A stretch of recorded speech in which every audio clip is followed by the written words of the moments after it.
Bonjour, ici Marine du blog marinecats.com. Dans cette vidéo, on va voir comment vous pouvez vous aider des contraintes pour être plus libre. Si ce n'est pas déjà fait, avant qu'on entame ce sujet, pensez à vous abonner à la chaîne YouTube en cliquant sur le petit bouton rouge présent en bas à droite de cette vidéo. Ensuite, vous verrez une petite cloche grise apparaître. Si vous cliquez dessus, vous recevrez une notification dès que je publie une nouvelle vidéo.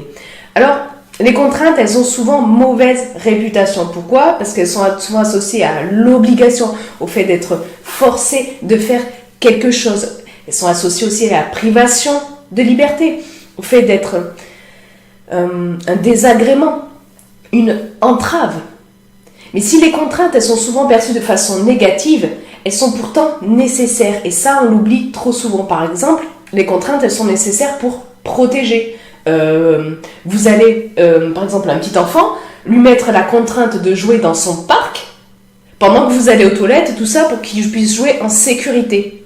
On a aussi des contraintes réglementaires, par exemple des normes électriques, comme ça on évite les courts-circuits, on évite que ça prenne feu, tout ça. Il y a aussi des contraintes de bien vivre en société.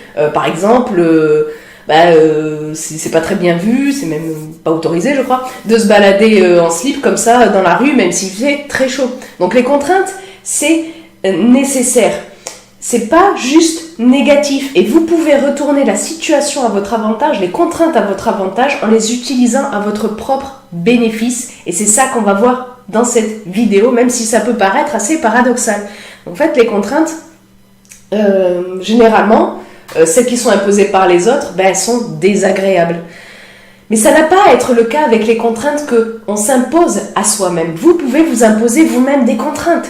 Alors, vous écoutez ça, vous dites peut-être « Ouais, mais attends, t'es malade ou quoi ? Moi, j'ai déjà assez de contraintes comme ça et tu veux que je m'en mette encore plus sur la tronche ? Non, mais ça va pas !» Mais je vous comprends.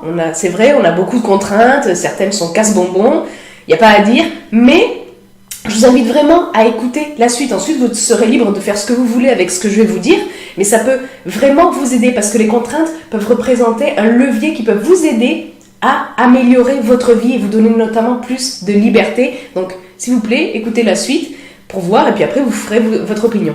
Donc, pour soi-même, les contraintes, on peut les voir comme un cadre dans lequel évoluer, un cadre qui nous permet de ne pas nous disperser, un cadre que l'on peut bouleverser, que l'on peut expérimenter. On peut voir aussi les contraintes comme des règles, des principes de vie à adopter, tout ça pour pas dérailler, des principes qu'on peut questionner, qu'on peut remettre en cause de temps en temps au besoin. Donc, comment dire, en fait, si vous y réfléchissez, vous vous fixez déjà vous-même des contraintes sans doute. Vous fixez peut-être la contrainte de vous lever à une certaine heure alors que vous auriez bien envie de dormir, tout ça pour être à l'heure au boulot, pour ne pas vous faire licencier. Personne ne vous oblige réellement à vous lever à telle heure, mais vous le faites, vous l'imposez à vous-même pour ne pas éviter d'être pour éviter d'être licencié, pour ne pas perdre votre emploi. Ah oui, vous allez me dire, ouais, mais j'ai pas le choix.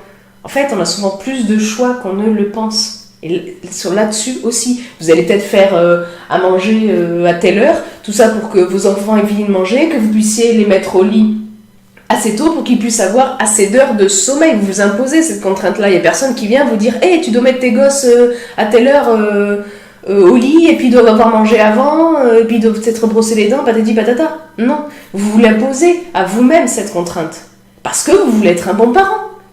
Et donc, plus souvent qu'on ne le pense, en fait, on se met soi-même des contraintes. Et vous d'ailleurs, réfléchissez-y. Quelles sont les contraintes que vous vous mettez à vous-même déjà dans votre vie ? Prenez le temps d'y réfléchir. Vraiment, allez-y, prenez le temps d'y réfléchir. Prenez un papier, un crayon, réfléchissez. Quelles sont les contraintes que vous vous mettez vous-même dans votre vie déjà ? Sans doute que, si vous avez fait ce truc-là de noter les contraintes, ou au moins d'y penser, les contraintes que vous mettez vous-même, sans doute que vous en trouverez beaucoup plus que vous ne pensiez à la base.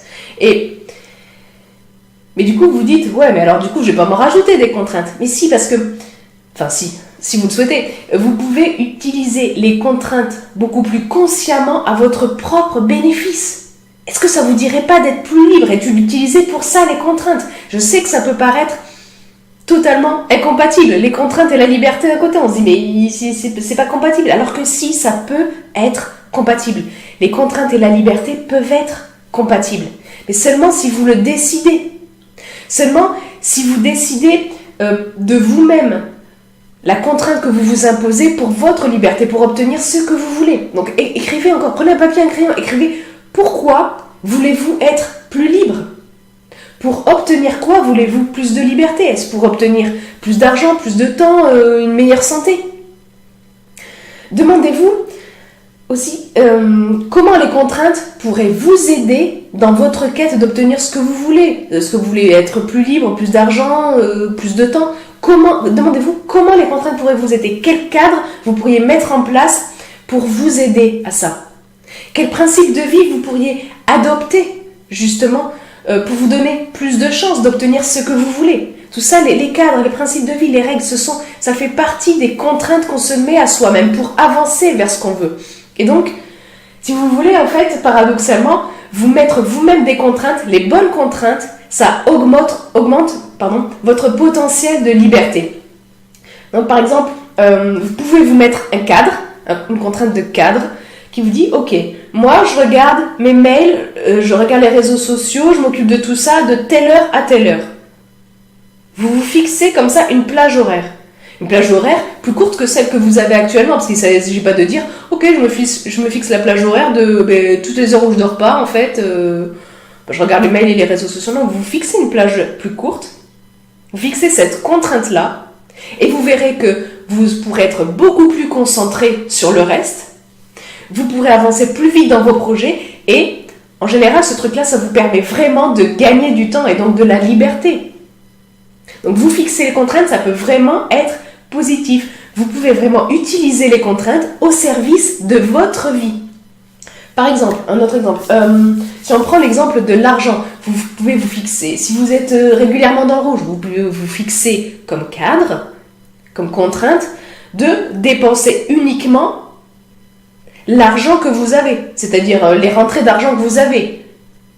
Votre découvert autorisé, ça ne fait pas partie de l'argent que vous avez. L'argent, il est à quelqu'un d'entre vous le prête. C'est pas à vous.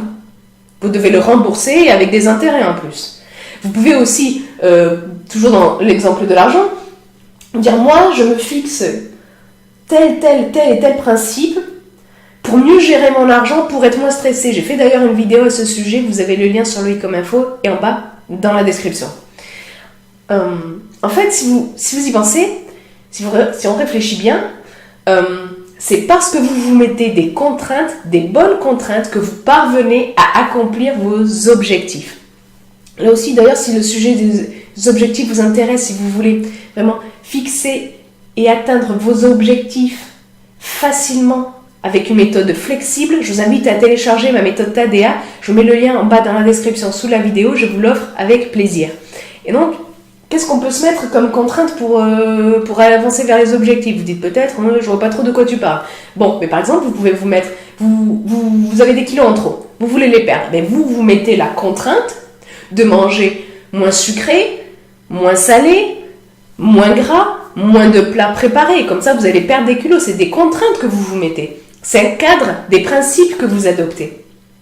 Et ça vous permet justement d'atteindre vos objectifs. Tout ça, c'est contraintes. Donc les contraintes, elles peuvent aussi vous aider à augmenter votre zone tampon. Par exemple, si vous vous appuyez sur la loi de Parkinson, en fait, c'est-à-dire que la loi de Parkinson dit qu'en fait, tout le temps qu'on a à disposition, on l'utilise pour faire la tâche. Donc par exemple, que vous mettez, je sais pas moi, je sais pas, on va dire un truc à la con, vous mettez 30 minutes pour passer l'aspirateur, bon, habituellement, et bien là, vous vous dites, non, je mettrai que 25 minutes ou 20 minutes. Et bien vous allez voir, et vous essayez de respecter ce timing-là, et vous allez voir que vous allez pouvoir ainsi gagner du temps et augmenter votre zone tampon. La zone tampon, c'est-à-dire le temps qu'on a en plus de ce que les tâches nous prennent. Par exemple, on a 3 tâches, ça nous prend 3 heures, et bien si on met... si on utilise la loi de Parkinson, d'autres trucs, si on met une zone tampon, ben en fait, on va se réserver 4 heures, alors que les tâches nous prennent 3 heures, et comme ça nous donne 1 heure de RAB, une heure de zone tampon, pour pallier aux différents imprévus, peut-être pour prendre du temps pour vous, etc. Donc oui, ça peut demander de faire des choix. Les contraintes, ça demande de faire des choix. Mais rappelez-vous bien, les choix déterminent qui vous êtes. Vos choix déterminent qui vous êtes. J'ai fait une vidéo là-dessus, ce sujet, vous avez le lien sur les info et en bas dans la description. Donc, vous pouvez choisir de faire moins de tâches et de vous concentrer vraiment sur celles qui sont importantes pour pas passer de tâche en tâche et à courir toute la journée. Vous pouvez faire des choix d'abandonner des tâches, de les réduire, de les modifier, de les déléguer. Vous pouvez vous mettre des contraintes, des cadres, adopter des principes de vie pour, des principes de vie pour mener votre vie dans la direction que vous souhaitez. J'ai fait une vidéo là aussi sur la direction à donner à votre vie. Vous avez sur le lien sur les info et en bas dans la description. Et peut-être que votre vie actuellement, elle n'est pas celle que vous voulez. Pensez que vous pouvez utiliser les contraintes justement pour vous aider à avoir bien plus la vie que vous voulez, pour vous mener dans la direction que vous souhaitez.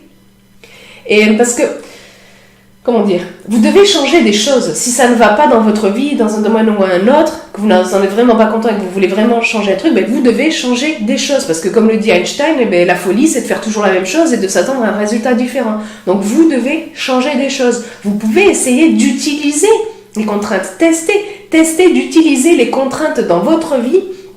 Adoptez une discipline pour maintenir ensuite des cadres, des principes de vie. Appuyez-vous aussi sur les routines et les habitudes pour ça.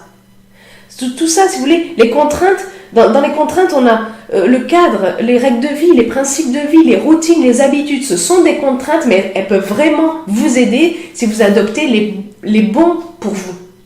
Les bons cadres, les bons principes, les bonnes habitudes, les bonnes routines, ça peut vraiment vous aider. Vous allez voir qu'au fur et à mesure, si vous utilisez bien les contraintes, mais paradoxalement, vous allez être plus libre, vous allez vous sentir mieux dans votre vie. Donc je vous invite vraiment à tester les contraintes. Et puis si le sujet de cette vidéo vous intéresse, je vous invite à aller lire l'article beaucoup plus complet que j'ai fait lié à cette vidéo. Vous avez le lien en bas dans la description sous la vidéo. Et puis vous, dites-moi, réfléchissez, quelles contraintes vous pourriez mettre actuellement dans votre vie pour justement vous aider à obtenir ce que vous voulez. Partagez-le dans les commentaires ci-dessous. Et puis, si vous avez aimé cette vidéo, cliquez sur le pouce en l'air présent juste en bas de cette vidéo. Comme je vous l'ai dit au début, vous avez un petit bouton rouge pour vous abonner à la chaîne YouTube. Vous cliquez dessus et ensuite sur la petite cloche grise pour recevoir une notification dès que je publie une nouvelle vidéo. N'hésitez pas aussi à partager cette vidéo avec des personnes de votre connaissance si vous pensez que cette vidéo peut les aider, que mettre des contraintes dans leur vie pourrait vraiment les aider à obtenir ce qu'elles veulent, à améliorer leur vie, à se sentir mieux dans leur peau. Sur ce, je vous souhaite une excellente journée. Soyez vous-même. À très vite.